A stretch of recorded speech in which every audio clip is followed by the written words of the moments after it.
Well, I'm so excited to talk to you. I didn't look at the questions, so Oh. I'm going to be just...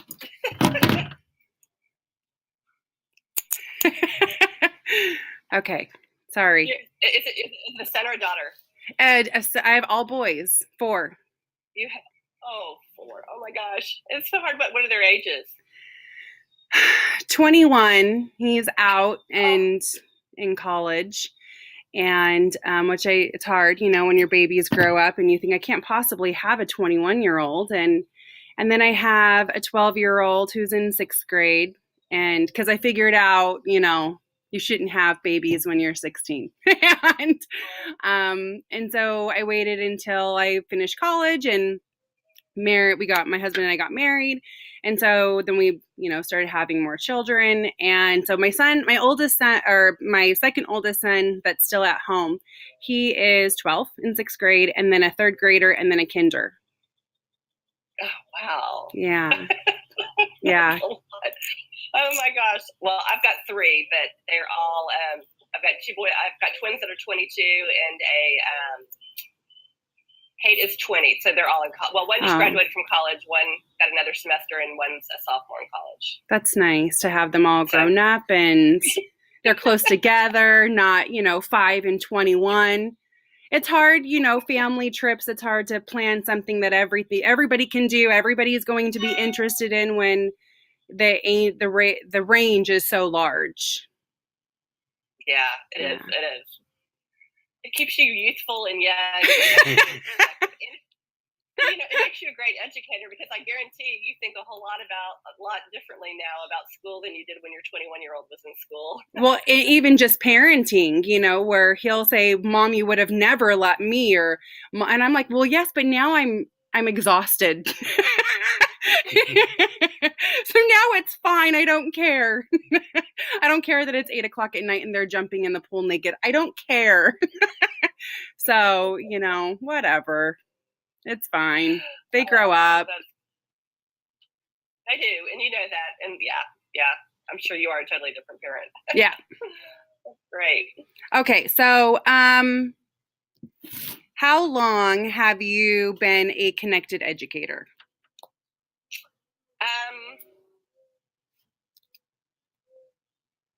I think I joined Twitter in 2009. So I guess that's when it all started. So 7 years ago. Was what I'm finding, because I'm new to Twitter, I was that teacher that would go into connected educators' classrooms and be amazed by everything that they were doing. And finally I got to the point where I was saying, how did you know how to do this? How did you know that that's what, to do this? How, the different things that they were doing, connecting, taking their classroom and connecting with, other classrooms and doing things like that, or even just technology-based projects. How did you know to do that? How did you know how to do that? So that's where I started. And then a girlfriend of mine that we taught at the same site for a while, we started the master's program for educational technology. And because this is what we're really interested in, we like being teachers, and we've both been teaching for a while. And so we're ready to go, okay, this isn't brand new anymore. We want to take our teaching to the next level and help our students be more connected and have those 21st century, skills that they're going to need. How did you make that transition from, okay, I'm finally on Twitter, because that's where I'm at. Okay, I'm on Twitter, but now what? How did you make that transition? Okay, I'm on Twitter, now what? Do you know what I mean? I know exactly what you mean, because it was kind of magical. It was really funny. For one thing, I've always been technology driven, because in 1993, so I was a 3rd grade teacher, and that's when, the Apple computers were those boxes. I just saw a way that kids just were attracted to it, and I just had a vision of how it could be used. And IBM came into, this is a roundabout way to get you here, I'm just going to give you a little bit of history. um, into the school that I was in a different district, and we partnered with them, and we actually put 3 computers in we put in an Ethernet classroom. So this is 20 something years ago. Wow. 3 computers in each classroom. And then it was really expensive, and we got a lot of pushback, but we got a lot of people were like, no, this is, and it was just more about individualizing, and it was more standardized, kind of almost worksheet type software, but it still made it to where kids could be doing different things at different levels. And I just thought, gosh, this is the way. And so I did that, and then I had all of my kids at one time, and so I stayed home. I just kind of continued to learn. And then when they were in elementary school, I went back into a computer lab setting. And that was a really interesting experience in that I got to co-teach with another teacher. I didn't want to be, I was so involved with my kids, I didn't want to be in the classroom all the time. So I taught the class 2 days a week. She taught the class 3 days a week. But what happened was we connected together, and we learned together, and we taught together. And so I had like that human experience of being able to work that closely with another teacher. And so then when we discovered Twitter, it was kind of like multiplying that, because I was following the same person or getting the ideas from the same person or going to their blog all the time. And it just kind of spread. It would start to, comment to the same person, and we'd start to, be friends.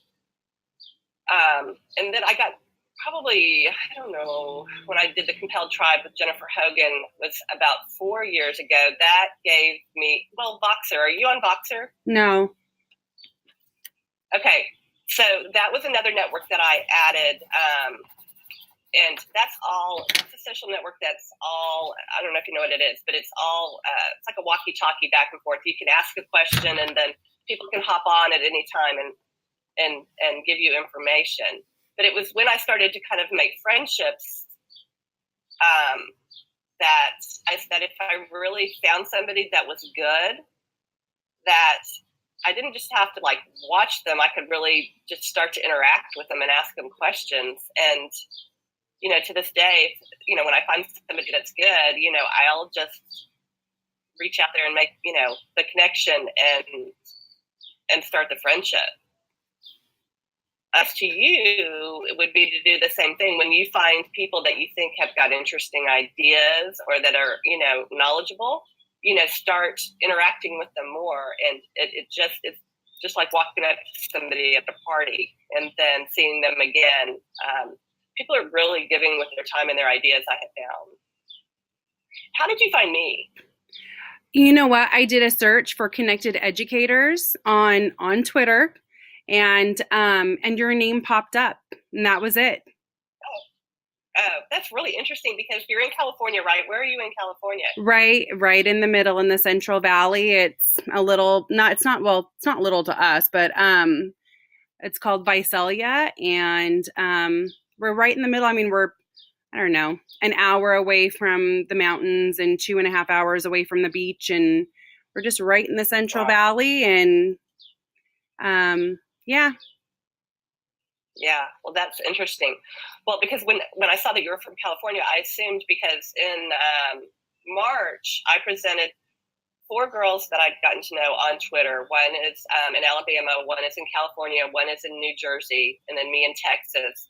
We had all met and connected on Twitter, but we put in to do a proposal at ASCD, and so it got accepted, and we did a session in Anaheim on connected educators and telling your story. But we'd never met in person, but we had been friends online for 3 or 4 years, and we would do hangouts, and we did the Last Bell challenge 2 years ago. Last year we started that in May to have people focus on good quality instruction throughout the and I don't know if you saw, there was a lot of Last Bell stuff this year too, but I just met them and reaching out to them. Have you read it's a really good book, Connected Educators, Jimmy Casa's book? I have several that are called Connected Educators. One is specifically for this course, and then the other one's called PLN's I can't remember the rest of it, but it's about creating your personal learning networks and using Twitter and what you're, taking that connected classroom, or if you're more of a tech coach or instructional coach, or an admin, there are also chapters, keeping your school connected. Okay. Okay, well, check and see if Jimmy Casas is one of the authors. Okay. I would really recommend that book to you. It's a really good one, and I know, the books can pile up, but it's a good book, and it has kind of, at the end, it kind of has 5 things to do, action steps to do. It gives you ideas of things to do, which is that might be one of the books that I have, because in it does kind of walk you through, this is what you need to do to be a connected educator. If you want your classroom to be connected, these are the steps. And by the time you're finished, and it's a fairly small book, by the time you're finished with this book, you will have what you need to be, a connected educator. That's the gist that I've gotten so far from the book. Okay. Well, and if you follow that, you'll learn a lot. Okay. And then are you, and the other thing is have you done any Twitter chats? I haven't. I've seen the hashtag EdChat, but I haven't been in one yet. No. Okay. So it's fine just to lurk and to read and to get ideas. That's another thing. You'll see people that you're like, oh, that's a really good answer. And then you'll go to them and then you'll look at their blog, and then, you'll start to watch more. Now, when you do start to do a Twitter chat, use TweetDeck.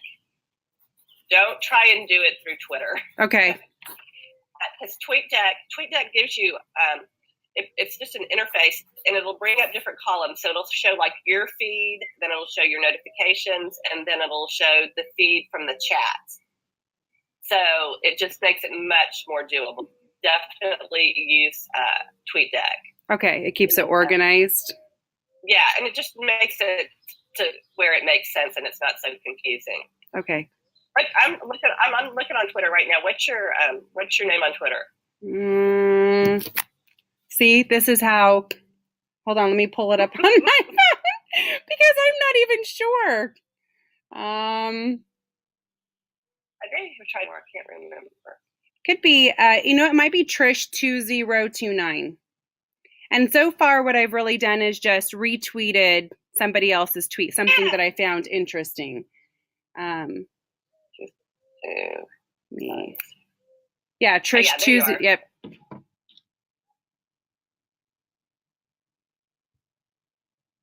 Yeah. Oh, yeah, you get like that. Okay, there. Okay, good. And then I can follow you.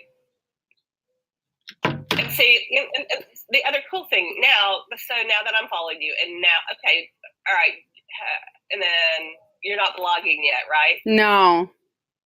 Well, I have a blog, but it's not.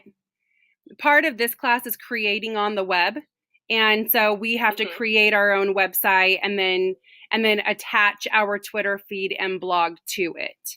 And so that's what I'm in the process of doing. I have finally created the bones of my website, but my blog has been blogging assignments and then linking the blog to the assignments on Moodle, and where the instructor can look at it and read, to make sure that we've read the assignment or whatever. So it hasn't been anything educational for my classroom or something that I would use in the classroom or something I found interesting. It's more of a responding to the courses that I have read, the course materials. So it's not a blog where I would hunt for anything useful I wanted. It's just, you know what I mean? Yeah. I know exactly what you mean, but that's good that you're building it in your class, and then hook it to your Twitter feed once you've got it up. And then what do you teach? I teach language arts and social studies in 5th grade. Okay, in 5th grade. And so then be sure and, put stuff there about, when you teach a lesson, what you've done, what's worked, and just kind of step by step give people ideas. And don't worry. See, it's really funny is because what you're going to think is you're going to think that you have an idea and you're like, well, everybody else knows that. I'm not going to write about it. But that's not true because, like, you know, even talking, it's like you talking to me, like, this is so normal to me. And I feel like everybody knows what I know, but it's not. So be sure you put your ideas out there because people will find them and they'll, it's good. And it's good to reflect too. And it's really fun to look back over time because I'm at a high school and we went one-on-one. This is going to be our 5th year. And so I moved from elementary to high school 5 years ago, right when we got computers. And it's just been it's been a journey because we're a huge inner city high school in Houston. And at first it was just kind of just everybody getting used to having and carrying the computer around. And then the teachers going, we have no idea what to do with these. And now it's just like, come on, we're just going to try. And it's been a journey, that's for sure. But are y'all, what's your device ratio like in your school? Our district, I don't know what would be large or small. We have 23 elementary schools. Some of those are K-8s. I happen to be at a K-8. And I know that our high schools are 1-to-1. And I believe most of our junior highs are 1-to-1. But our elementary schools are not. We're 2-to-1. So we people like me, we fight over the Chromebook cart. And so usually what I'll do if somebody's using one and I want it because I'm ready to do a class, I use KidBlog in my classroom. And so I'll go to kindergarten and say, have you started using your Chrome cart yet? Because I need it. And then they'll let me have it for a few weeks. And I'm not ashamed to go and borrow or steal somebody's Chrome cart. So I would love to be 1-to-1, but we're also one of 2 schools out of the 23 that are not that don't have extra resources because we're not Title I. Do you know what? Do you know what Title I is? Is that something Texas uses? Oh yeah. We're a Title I school. Okay. We're 48% free and reduced lunch at my high school. Yeah, we're not, and so we're one of the very few left here that is not, and so we don't. Anyway, we don't have where other schools, even some elementary schools, have used their extra money to purchase computers for every classroom. We can't do it. Our students are too financially stable.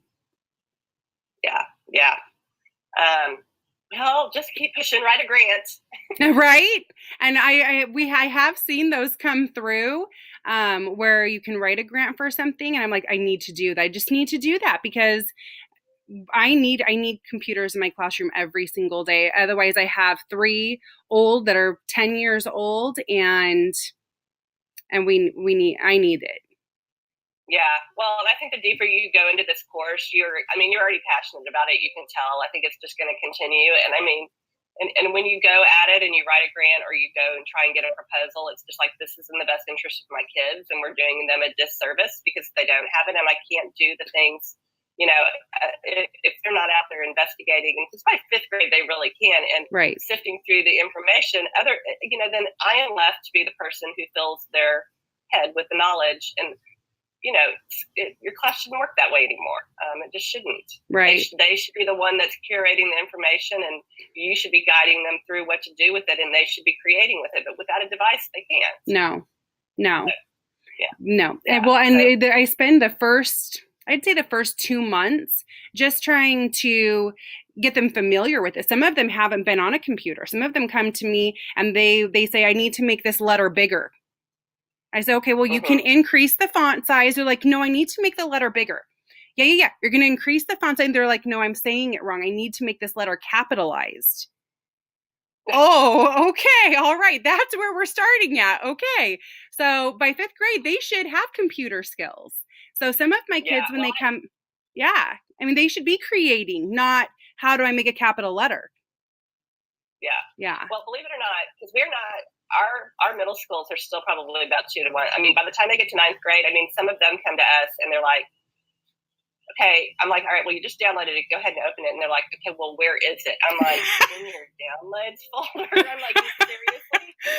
I mean, I know that frustrates our ninth grade teachers because they're ready to hit the ground running, and they're just like, these kids do. I mean, in fact, one of the things we're going to do this summer is on like teaching them how to use a Google Calendar, how to sync, how to, different classes up to it. And we've just got to write some curriculum that the teachers have to work through, because it'll save them time in the end if we start our ninth graders with it. But yeah, I know everybody's all over the place. This is a really interesting time to be in education. Yeah, no, and I love it because by the end of the year, they're so familiar with logging on and going to Google Classroom or going to KidBlog or attaching links. And so it's amazing to me, the ones that come in at the beginning of the year and don't even know how to make a capital letter, by the time they leave my classroom, they know how to, create a little movie with Adobe Spark, and they know how to use Prezi and, comment appropriately on KidBlog because we will conference about it. And so I love by the end of the year the knowledge that they're taking with them as they go. Because when they come in, they're not ready. When they come in, it's hard to go from the end of one school year and then 2 months later start something brand new with one, where they haven't had a teacher who's had them hop on the computer and do anything other than take an assessment. Right. So. Right. Huh. Well, good for you. I know. And computerized assessments drive me crazy. I'm like, oh, come on. All right. Let me look at what we. Okay. What are some of your primary communities or social networks? I know you mentioned. Is it Voxer or Boxer? Voxer. VOXER. Okay. Yeah. That is another social network that I'm really active in, and in some groups in. Twitter. Twitter and Voxer are the main things I use for education. Okay. Those are the two main networks, yeah. What do you say to educators who say they don't have time to be more connected? That's a hard one. That's tricky. I just say to myself they're not ready because they're scared of it, or they just, I tell everyone that it is the best form of professional development that you can ever get. And I find the people that tell me that are the same people who are teaching the lessons the same way they did 10 years ago. And to be quite honest with you, a lot of those teachers they get really good results. As far as the outside world judges, as far as test scores, AP scores at the high school level. And that has been one of the things that I've struggled with because, it's hard to tell someone who is doing it well, but we need to be doing it differently because they don't need to just be able to pass that test. And when I walk out of, and I've observed a classroom that the kids are just sitting there, and those are the same teachers that are not connected and they're not changing, and the kids are bored to death. And so I just tell them, I just keep at them, usually. And then I spend more time with the people that are ready. Yeah. And once I did a Twitter challenge with my staff in the summer, I run 3 different ones. I'll send you, if you want to do one, they run 11 days. And so they join a Remind group. And so I send them out one text every day. And it's for somebody who's just starting on Twitter. It's like, okay, I'm sorry. Like the first one is just like a video on what is a connected educator and why it's important to be a connected educator. And then the next day, it's just like a vocabulary lesson, basically, that I did on Quizlet or whatever. What are all these terms you're going to hear? And so each day I walk them through, and like one day is a big spreadsheet of there's hundreds of educators that are on Twitter, broken down by subject area and grade that are on Twitter to pick some of them to follow. And so I'll send you that, and you can jump on one of the challenges. You really don't have to do anything. You can look at it. You might get ideas on what you can do with other teachers, or you might be able to do something with it in your class. That's fun. My husband's at a school site, and every day an email goes out to remind all of the teachers to do their 5 tweets a day. So he's at a school site that's very connected.